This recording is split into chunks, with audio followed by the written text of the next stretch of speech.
thing that I wanted to end the show with was with OVW, man. I, I love it. I love what y'all are doing over there. And Daniel, go ahead, take over. Yeah. So, Al, we all know that, as we stated earlier, you're kind of the man behind OVW. You've been for the last 6 years, or has it been six? No longer than that. 8 years, right? Um, and He he's like, doesn't know time. He doesn't know If you time. say so. If you say so. so, I think it was 8 years when he officially bought the company. But of course, you've been in OVW years before that. But talk a little bit about why what OVW. Of course, we have the history of the past being the developmental for WWE and then even TNA at one time. But it's got a new a new life. And yes, the wrestlers on Netflix kind of helped that a little bit. But even before then, new life of kind of training these new guys, teaching them live television, things like that. Kind of talk a little bit about your role, your job, your desire for OVW over the last few years and in the future. Ooh, let's see where to start. Do I need to smack myself? That wouldn't be a bad idea. I wouldn't mind seeing that. Well, my aspiration. I'm going to talk about this on Thursday because I got to address everybody on Thursday. Uh-oh. Uh, So, Al, real quick, are you giving us inside scoop? no, I mean it's no, not really. Oh, well, Al, now smack yourself in the face. Wow. You know how the boys are. You know. Yes. Here's the one thing. Like, just how can I say this? For one, OVW is awesome for two big reasons. One is that you have an aspiration to go to WWE or obviously at WWE, but AEW or anywhere else, but especially where there's live TV. We're the only other company, I think, outside of WWE and AEW to do a live weekly television show. So normally used to whenever the first time you ever got your feet into a live television show was when you walked out on Raw and you're like, well, I'm in the deep end now. Now I got to swim. And there's so much that you don't realize you need to know how to do to really capitalize on those opportunities. And by going live every week, it's the one place you can get that experience. The second aspect is that people don't understand and don't appreciate is because for one, and I'm not saying this in a derogatory or dismissive fashion. I just want people to understand the independent wrestling business isn't the real wrestling business. It's not. It doesn't work the same way. It's not the same experience as it is when you come to a place like OVW where you're in the same locker room with a lot of the same roster. You're all competing for television time. You're all looking to get a spot and get where you're now prominently featured on TV because you, of course, are using it as a platform to try to sell yourself, not just to the fans, but more importantly, because you're a mark, you're trying to sell it to all the other wrestling companies out there that are going to view you as a star. And that's what we do. Okay. I don't teach guys. I could teach you how to wrestle. When I broke into the business, I was with a lot of noted catch wrestlers and spent a lot of time. I trained Dan Severn for UFC 4, that a lot of people don't understand. I know how to do all of that, but my job is to teach you how to be a star and and create a platform that makes you look like a star. That's what my job is. So Al, real quick, are you saying that you're glad I kind of fished out of that fight there in Europe? Probably the dinner, bitch. But my goals have never changed.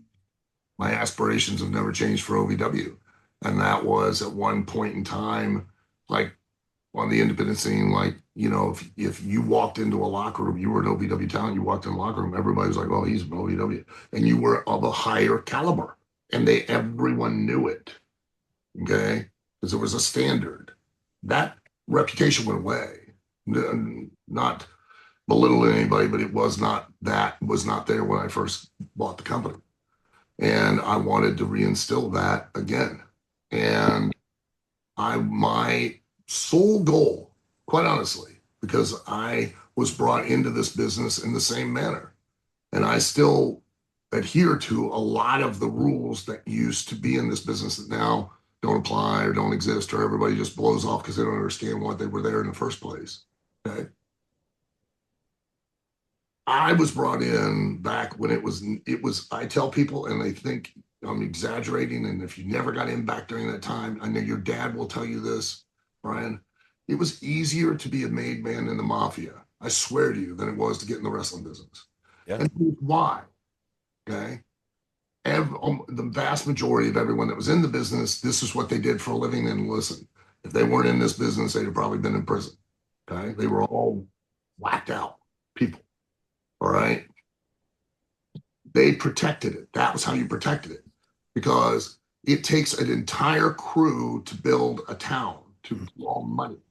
It takes one person to kill it. So if you are the guy who trains somebody and your kid, that's why they always called them your kid, because you were responsible for them, came in and killed business, the heat went on you. You were held accountable. Well, I tell everybody this and they think I'm just saying it. I'm not. You carry my reputation. You come to OVW, you carry my reputation. So now I have a direct investment in you and your success.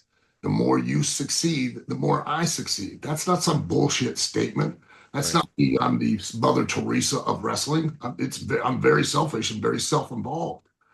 Okay, I'm 62. I don't have time on the shelf to where I can build another reputation. So I'm not going to let any of you be the shits, because that means I am. That reflects directly on me. The television show reflects directly on me, because I'm the one who, like an idiot, decided I would, book it and write it and, and then direct everyone to try to, at the end of the day, make everyone look like a star as much as possible within their limits. Okay. There's no politics in OVW. There's no, they all think so. I know, because I used to sit in the locker room, say the same stupid stuff. They all point the finger and they all say, well, he's burying me.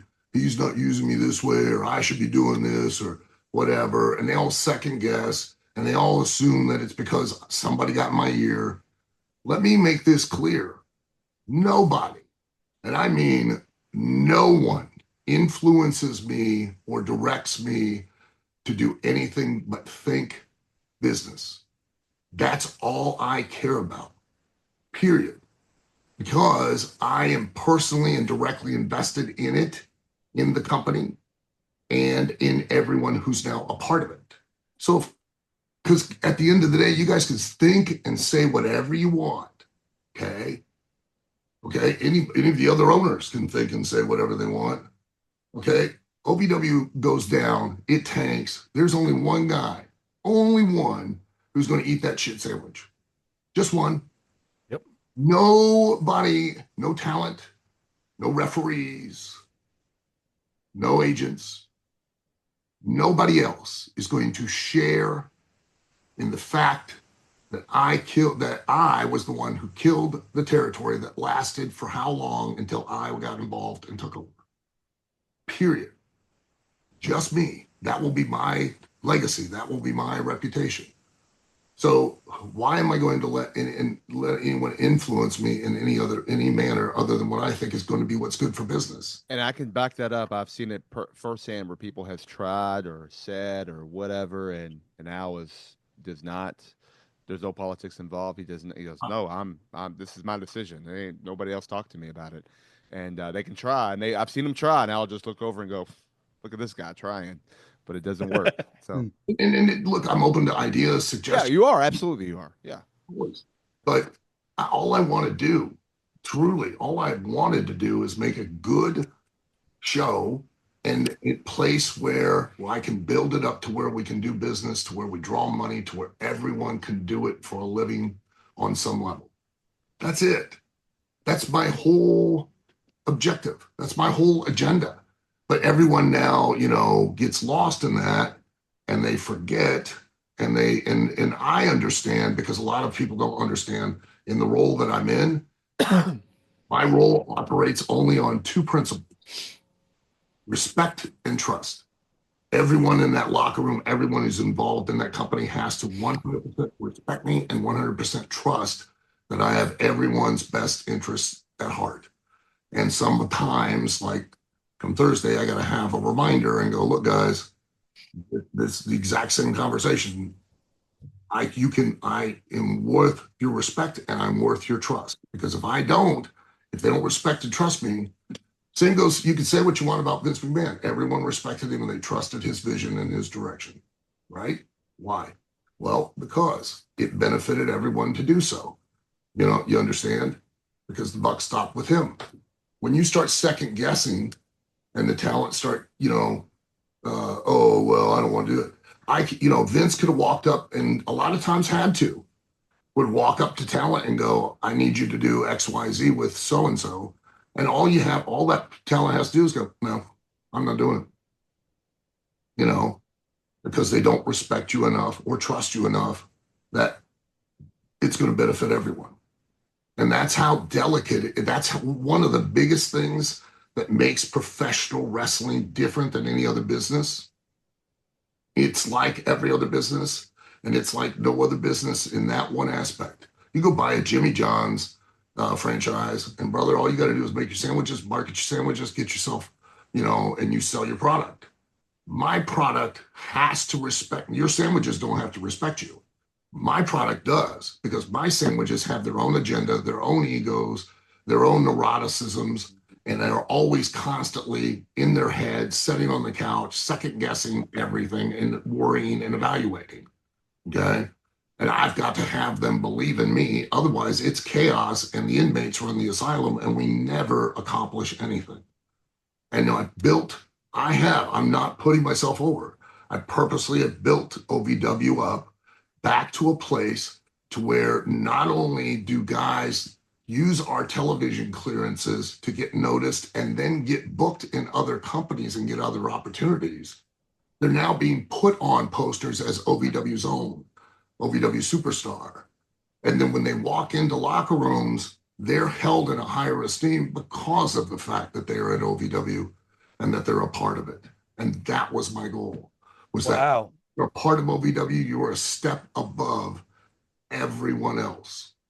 Wow. I have to say, and not because you're my friend, but I have to say, you need to put yourself over, bro. I'm serious. I mean, you need to put yourself over because you're allowing opportunities for people to learn the business the right way. You are sitting here telling people that you're about business. You're not about, I like this guy, so let me go do this for him. No, it has nothing to do with that. It has something to do with business. You know what I mean? What you've been able to do at OVW, and believe me, you may think what you want. I watch it, man. I look at it. The mini series or whatever you call it, it was on Netflix. I don't know what you call them, but anyway, was astronomical to me. Awesome, amazing. Like you said, pulled half it back, but not enough. But it was so great. It built your characters. I had several of them on. We try to do a good job here on Reffing It Up to try and get your talent over, and get your, yes, you can kind of thing. Because we do care about you. And I think there's a lot of people that do. And it's you that made it that way, because otherwise no one would give two shits about OVW the way it was previously before you took over. And I admire you for that. And believe me, once again, not trying to be funny, I've rode with you long enough. I've talked to you long enough. I've known you since I was a little child. I know. Are you calling out Ode? No, I'm not. No, I'm not. I'm saying Al's known me for a long. Danny, you shut your mouth. Wow. All I'm saying is I've known him for a long time, and your passion for the business is unmatched. It really, really is. And you know what? You need to put yourself over. Well, I was always taught, and I'm flattered. Thank you so much. That means the world to me. But I was taught, if you got to go and tell somebody something, then apparently you ain't. You know what I mean? If I go around and tell everybody how over I am, apparently I'm not that over. If I got to go, you're in the bar and somebody's coming up and they got to tell you how tough they are, trust me, they ain't.